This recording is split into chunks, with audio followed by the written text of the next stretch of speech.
Stay locked into your goal at all times. Don't let it out of your sight. Don't let it out of your mind. Welcome to Biz Stories Shared, where storytellers share their inspiration, motivation, some disappointments, and how they applied the lessons that led them to success. Stories are gifts. Listen as these gifts are shared. Now, here is your host, Charlotte Plott. Well, hello, storytellers. This is Charlotte Plott, and I am thrilled to bring you our guest today, Stuart Doughty. Stuart, are you ready to be a storyteller? I certainly am, Charlotte. Looking forward to speaking with you today. I'm looking forward to this too. Your company name is your name, which is your brand, and that is Stuart Doughty Coaching. Stuart began the company in December of 2012 after attending a 3-day seminar with Bob Proctor in Los Angeles. He was inspired to believe in himself and his ability to help others on their journey through life, a journey that asks us to make many changes. Stuart is based in Chandler, Arizona, but has a global perspective with clients in the US, UK, Dubai, and Australia. He is British, has lived in the USA for 18 years, and has previously lived in Washington, D.C., London, England, Sydney, Australia, and Wellington, New Zealand. Being a transformational coach, he supports people to achieve their goals and to change their lives. He is now beginning to work with small businesses looking to improve their revenue, productivity, and to grow, because ultimately every business is about the people in it. Stuart, thank you very much for that short bio. Take a few minutes and tell us about you personally, and then give us an overview of your business. Sure, absolutely. Like everybody, I have a long story, so I'm going to give you a shorter version of it. But Bob Proctor, a lot of people are familiar with him, I think, from the movie and the book The Secret that Rhonda Byrne wrote based on the law of attraction.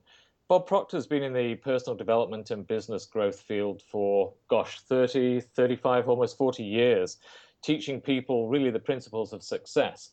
And I count on him as my mentor. So as you said, Charlotte, back in December 2012, I attended a seminar with Bob in Los Angeles, where he was inviting people to work with him, where he would teach us what he knows about the business of personal development. And I saw that as a great opportunity to step out of what I was doing as a journalist to actually do what I really wanted to do, which was to lead seminars, help people achieve their goals in life. And I'd actually seen Bob Proctor a few years earlier in Scottsdale in Arizona and was very impressed with him. But my journey in personal development has been, 28 years. And funny little story that began it all, I'd always been inspired by when I first learned about personal development, personal growth, self-help, and the industry. I'd been inspired to want to be part of it, but never had the courage to do it. And courage was always a recurring theme for me. So in Australia in 1987, when I was 27, 28, I heard on a radio an advert for someone called Kerry Riley, who was doing a program called Mind Powers. And it was all about how to understand the power of your mind. And it was partly based on Napoleon Hill's principles in Think and Grow Rich and Maxwell Maltz's principles in Psycho-Cybernetics. But it intrigued me because he was saying, you have the power within you to do anything you want if you understand how to control your mind, how to learn how your mind works. But I went to this seminar and I stood outside the hotel for probably 20 minutes, walking up and down the street, wondering if I should go in, because I was a little bit scared, a little bit unsure of what was going to happen. And it took me a while to build up the courage to actually go in there. And that event and then subsequent seminars with him really changed my life and my outlook. And I understood that anything really was possible at that time. But it's taken me a long journey to get to the point where I am now, where I have my own business coaching other people and helping other people understand the power of their mind, how to actually control their mind, control their thinking, and use their thinking to achieve their goals.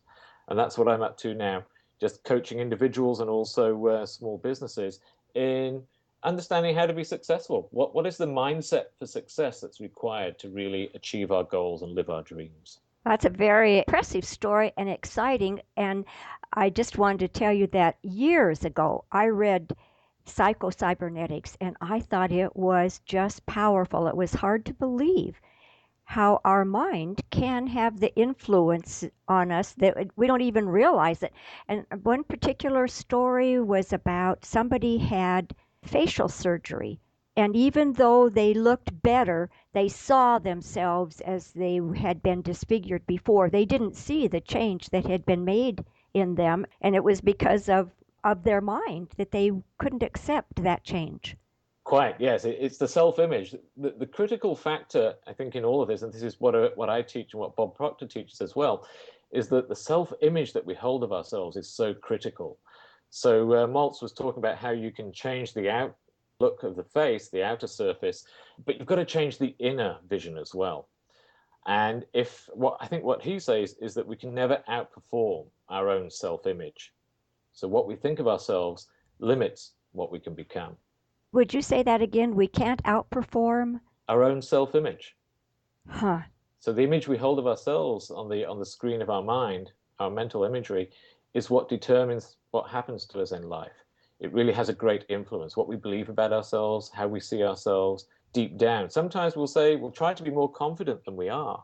But deep down, if we have a belief in our heart, that's what determines what happens to us. That's what determines how we live in life and how we behave and what we attract to us. And I think I'm going to say it's James Allen who says, as a man thinketh in his heart. Yes. That's what he becomes, isn't it? Exactly, yeah. Right. Well, that puts a big burden on us. Also a great opportunity for us A to great change opportunity. how we see ourselves. Yes. You're right. A great opportunity. Yeah. If we just would be open to it. And the courage that it took you to go in after you were walking back and forth for 20 minutes to go into that event and then look at how it changed your life. Yeah, and for some people who are listening, that might not have been such a big deal for them. But it's what stops each of us. Each of us has something that stops us. And that was the thing that stopped me, the uncertainty of the future, the uncertainty of what I was going to hear, what I was going to get into. Other people would have just walked in quite confidently. But where is it? I just ask other people, where is it in your life? What is it that stops you? Where in your life are you stopped by something that just takes a little bit of courage to move through? Just a little bit of courage. Wow. Well, that's a very exciting format to get started with our interview here. And so now I'm going to ask you, Stuart, if you would share with us your favorite quote. Right, yeah, absolutely, Charlotte. And it really follows on from what we're talking here. It comes from Joseph Campbell, the anthropologist, author, and actually the person who was one of the inspirations for George Lucas to create the story of Star Wars. So Joseph Campbell had a quote which said that the cave you fear to enter holds the treasure that you seek. So the cave that you fear to enter holds the treasure that you seek. Oh my goodness. Now that really strikes home with me because we have some relatives coming the end of the month and they're going to go down to Kirshner Caverns. And I do not have the courage to go into those caves. So I'm going to have to think about this, aren't I? Well, do you know why? What you're scared of when you stand in front of the caves? What are you scared of? Why would you not enter? I can't get out. You can't get out. No. So that's great. See, in responding very quickly to that question, you reveal something about your paradigms or your beliefs, your self-beliefs that might limit you. I can't get out is maybe something that you say to yourself sometimes when you're about to enter a new venture or a new opportunity. What if I can't get out? And it's those kind of secret little messages that we tell ourselves, those where the little voice talks to us and we don't even recognize it, we think it's true, that actually hold us back. And that's what Joseph Campbell was talking about. When you stand at the entrance to your cave, whatever it is, and you look into the darkness and you can't see the way forward, we tend not to walk into it. We won't enter it. And we can ask ourselves, why not?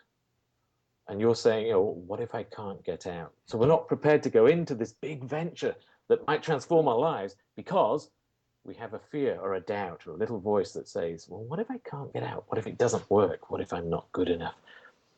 Wow, I'm going to really have to ponder that. I'm still not going to go in those caves. Okay. All right. Well, how would you like the storyteller listeners to apply this quote to their journeys? Yeah, so for me, what it is, it's about standing there at the entrance to the cave of the venture, the adventure, the dream. It's really about your dream.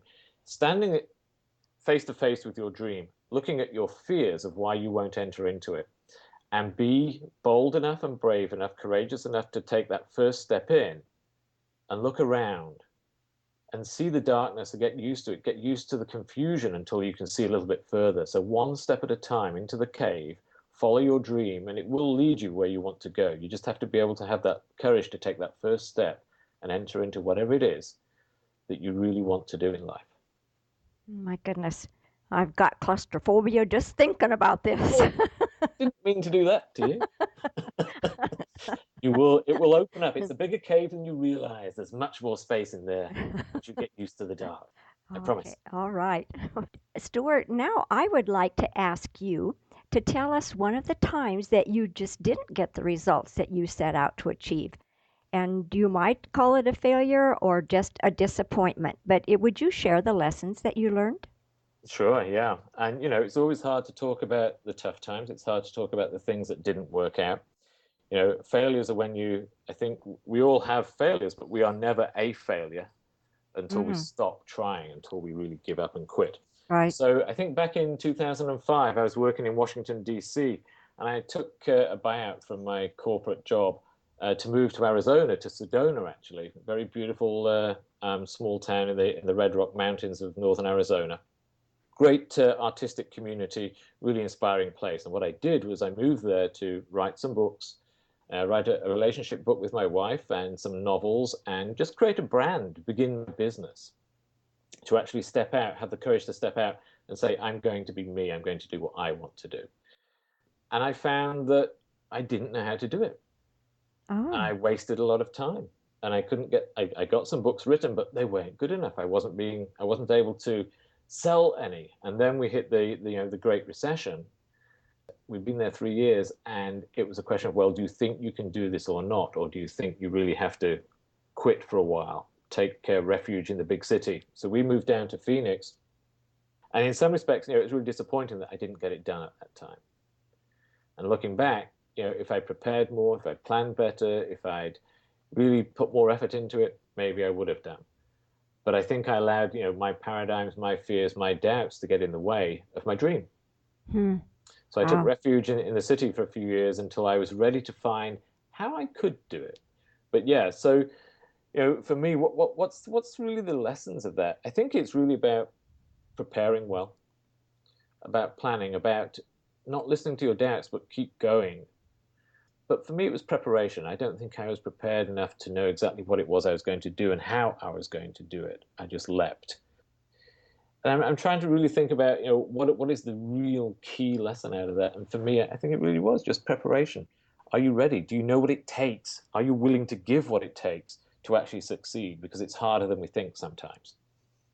It is harder than we think sometimes, and but when you're starting on a new adventure like writing books, if you haven't done it before, it seems to me that you don't know what you needed to get prepared. So you have to kind of go through that experience to know that you weren't prepared, but Yes. you You do. And I paused there because I was thinking, well, how could I have been better prepared? Was I not prepared? I'd been a journalist for many years. I thought I could write. And of course, a lot of people say every journalist has a book inside of them, but that's where it should stay.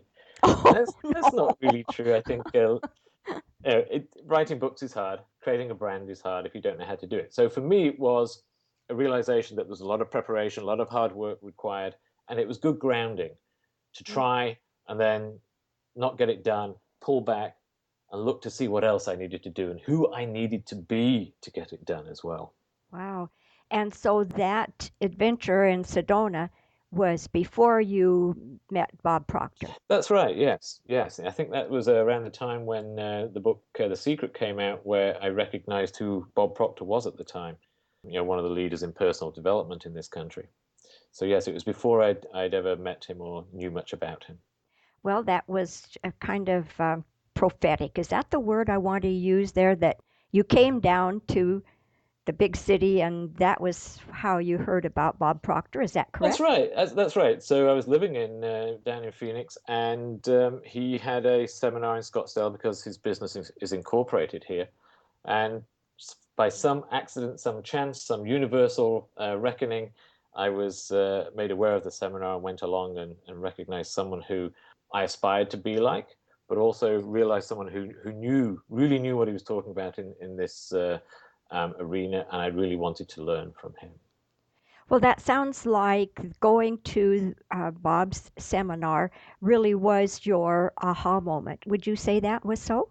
Yes, I would agree. There were other people with him on the stage, like Les Brown, a great motivational speaker, who I remember saying at the time, his catchphrase has always been, "If I can do it, you can do it." And I remember him having the audience saying that. So the whole event with that Bob had staged and his inspiration was my aha moment, where it's like, oh yes, I can do this. I believe I can do this, so I must not give up. I must keep going until I succeed. It takes a lot of courage to just keep going. I would just say congratulations to you that you didn't keep living that same mindset that you had in Sedona. You were willing to change it and really start moving forward and taking what Bob had to teach you and taking it as your own. Right, you're right. Yeah, thank you. Yes, yeah, it's a nice way of putting it, Charlotte. That basically, you find the courage, you find a way to quieten down the doubts because the doubts come up all the time for us. How do you handle those? How do you are you willing to listen to the doubts more than your dream? And I just kept coming back to the dream. Mm. That's wonderful. It's a very good example of what can happen when we're not afraid to keep living the dream. And those real life experiences help us to take the lessons that we've learned and apply them to other facets of our life and business. And that's how we keep growing. That's right. Yeah, I agree. I'm going to ask you now to bring us to the present time and share your proudest entrepreneurial moment. Mm. Yeah, I think really it's a general thing that just the decision to set up my own business, to actually become that entrepreneur. There's so many entrepreneurs in this world, and it's the entrepreneurs that actually make a difference here. It's the people who Yes. create businesses from their dreams, that create jobs for other people. It's people who are willing to step out and do something. And sometimes I'm a little bit surprised and amazed that I'm part of that because I admire those people. And to consider myself as being part of that, I'm still a little bit surprised that I can include myself there. So just being willing to say, hey, I have my own business. I'm going to do this. I'm going to start my own business and have clients. I think when you have that first success, that's always a great moment as well. Yes, that definitely is. Do you have entrepreneurs in your background? No, I do not. No, not really. So that's even more of an accomplishment for you to be the first and to step out because you don't have that gene in you. That's right. Yeah, I don't have those people around me supporting me. It's not where I come from. No. Right. Yeah, a lot of my family and friends have always been involved in local government, in state government, or in the UK in local government. Serving the community through local government.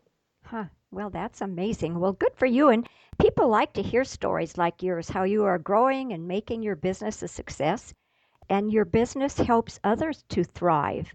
So, could you tell us one thing that is really exciting you in your business right now? What's really fascinating is, I live here in Arizona, and yet people are hearing about me in other parts of the world. That I have clients in different countries, and I just Wonderful. love the international aspect of this, of where people appear from. I have 3 clients in Dubai right now in the Middle Wow. East, and I'm just so surprised by that.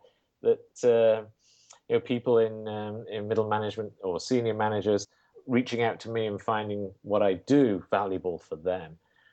So just the fact that it's so international, that people are coming to me, that they're finding me, and that they want to work with me, I'm just surprised by the international nature of my business right now.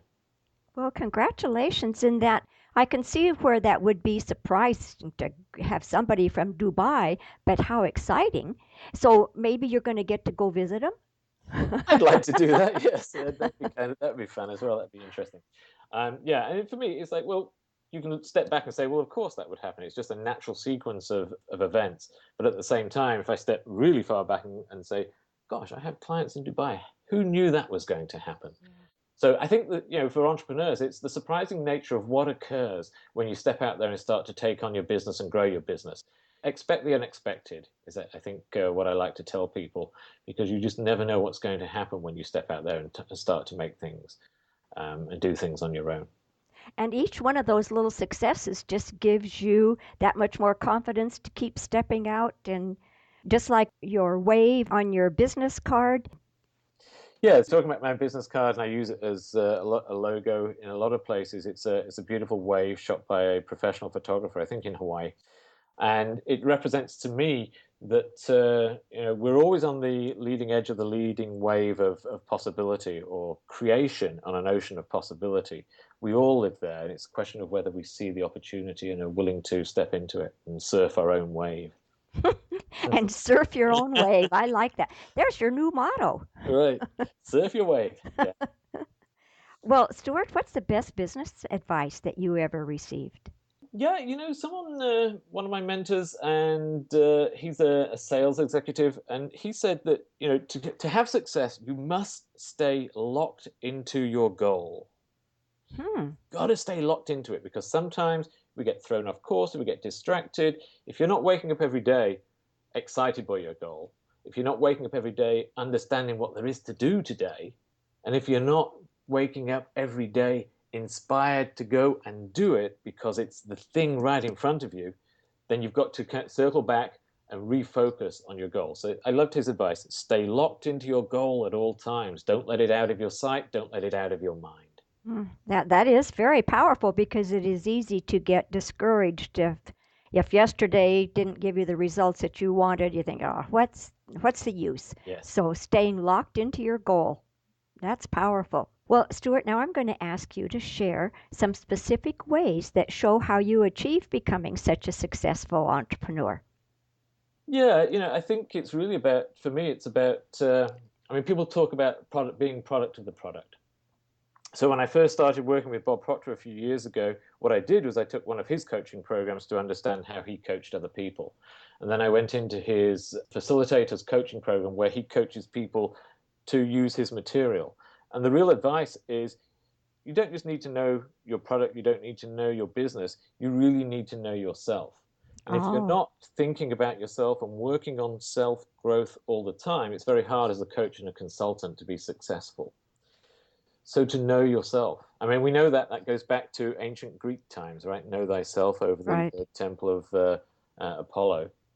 So I think for me, it's always study every day, study the work, study your business, study the material, but most of all, study yourself. Study yourself, know yourself too. Know thyself, yeah. Oh, goodness. Yeah. Well, what is the vision of the future of your business? Well, for me, it's really about continuing to grow my business, see where I can take it, to have that vision, that goal, that idea that I'm going to be here to help other people become what they want to be. For me, it's about really serving other people, to help people grow, to help people follow their dreams, or to pick up the dreams that maybe they left behind. And I think ultimately, if I'm being honest, to step out onto the world stage a little bit like people like Bob Proctor, Jack Canfield, Tony Robbins even, those kind of people, to step up there. In fact, funnily enough, one of my clients said this weekend, I think I was being a little loud with him. He said, you should be on the stage. I think I was rather loud, yes. Well, what a compliment. I don't think he was distracting the conversation from him, which was where it was focused, but he was being honest, I think, because I think he saw what I want to see in myself, which is to have the courage to go that next step, which is to really step out and be on the world stage, hold live seminars just like the people I've mentioned, who I admire so much. Oh, wonderful. And Zig Ziglar's quote that you can get what you want when you help enough other people receive what they want. So that sounds like the path you're on. Yes, it is. Yeah. And that's another person I admired. I saw him live in Phoenix a few years ago. A very dynamic person, very insightful. Yes. If we're willing to help other people, then we will be helped in doing that. We will receive our rewards for doing that. And that's really what we're about. A lot of my clients are the same. They, deep down, most of us want to help somebody else. It's what we're about. Yes, it is. It is. So, can you share with us one of your personal habits that you strongly believe contributes to your success? Certainly, yeah. I call it my six impossible things. It's a little play on words from Alice in Wonderland by Lewis Carroll. Each night before I go to bed, I write down six things I'm going to do tomorrow that will advance me towards my goals. Wow. And I call them the six impossible things because tonight they look like I'm never going to get through them all tomorrow. They looks like it's impossible. I think the Red Queen in Alice in Wonderland used to say that I always try to believe in six impossible things before breakfast. I always try to write out six impossible things at night before I go to bed that I'm going to do tomorrow. They're impossible because I've not done them yet, or maybe I don't believe I Oh, can. But tomorrow I will do everything I can to get them done. Do I always make them every day? No. Sometimes I try to cheat and make those six things a little easier, but that doesn't really advance things. So just really writing out the night before, what is it I'm going to do tomorrow, to plan tomorrow, tonight, and have at least six things written out that if I did them tomorrow would really advance my business, my goals, or my life in some way. In the morning, when you get up, you know what there is to do. You don't have to waste time thinking about it. That's the point I wanted to make. when you put those six impossible things in your mindset, your subconscious then works on those during the night. Exactly. Yes. Yeah. That's a great point. Yeah. The subconscious is working on them, trying to figure out how we're going to go about achieving those and making sure they become the focus of the day tomorrow. Yeah. So Yeah. then they're not impossible. They don't, by the I time you wake up, they're no longer impossible. I don't think that we truly understand or believe the power that our subconscious has, and we don't We don't. utilize it. We do not. Yeah. Well, Stuart, do you have an internet resource to share with our listeners which helps your efficiency, like Evernote or an app? And storytellers, you will find the links to these sites in the show notes of today's episode at bizstoryshared.com. Stuart Doughty. Yeah, I mean, there's a couple of things. First of all, I mean, I use notes on my iPhone simply because the first thing I do in the morning is turn that on and look at reminders. But I think that the app that I like that follows on from what we were talking about is called Calm. It's a meditation app. It Oh, What I do is I turn it on when I finish doing something, and I turn it on for 5 minutes. And it's rainfall. It's a meditation rainfall, and it allows me to finish what I was doing and then create space for me to refocus on the next thing I'm going to do.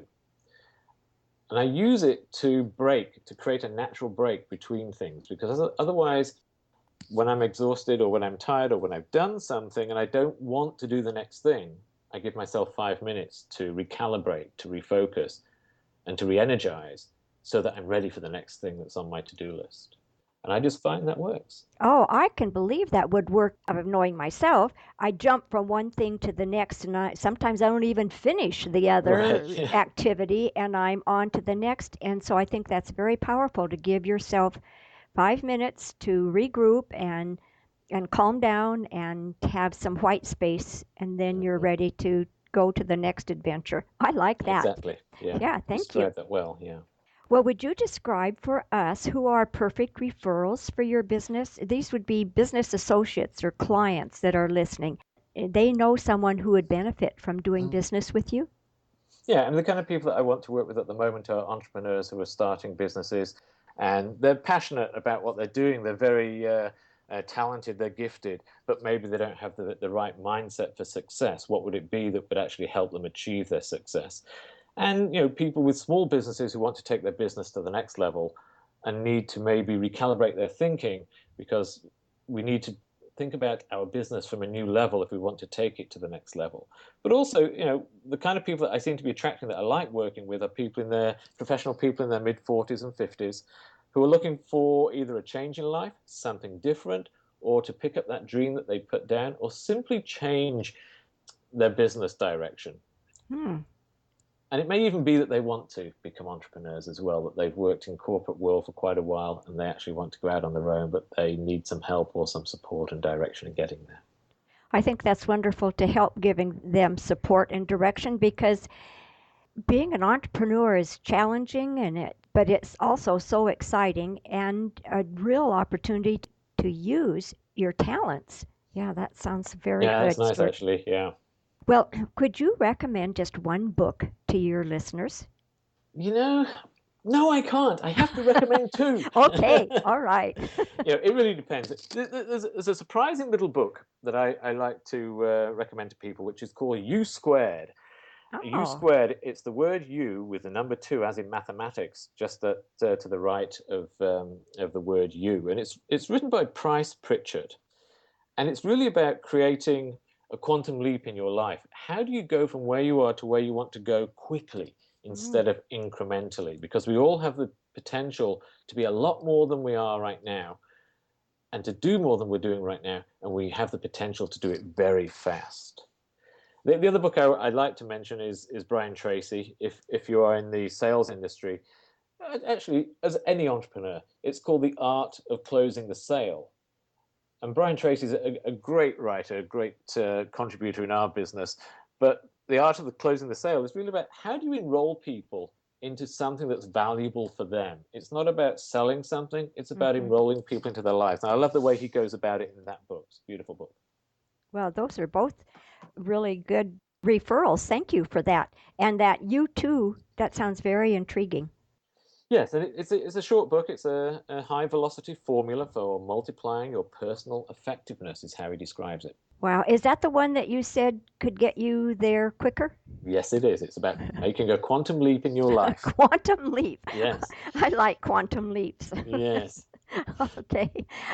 Well, Stuart, I've really enjoyed listening to your journey and the stories that you've shared. So, would you please share one more time how we can get in touch with you and any other resources that you want us to have, and then we'll say goodbye. Okay, well, thank you very much, Charlotte. It's been an enjoyable conversation. I'm really grateful that you've given me the opportunity to share my story. The easiest way to find me is on stuartdoughty.com. That's my website. You'll find some links on there. I'm also active on Facebook and on LinkedIn, but that's the easiest way to find me. Okay. All right. Well, we'll have that in the show notes so that people will be able to find you. And I just want to say thank you for being so generous with your time and expertise and experiences. And listeners, remember that you can find the links to this resource and everything that we've been chatting about in today's episode by going to bizstoryshared.com, Stuart Doughty. Thank you again, Stuart, and goodbye for now. Thank you very much, Charlotte. Give the storyteller some love. Go to bizstoryshared.com, click on the iTunes button, and give a 5-star review. Thanks.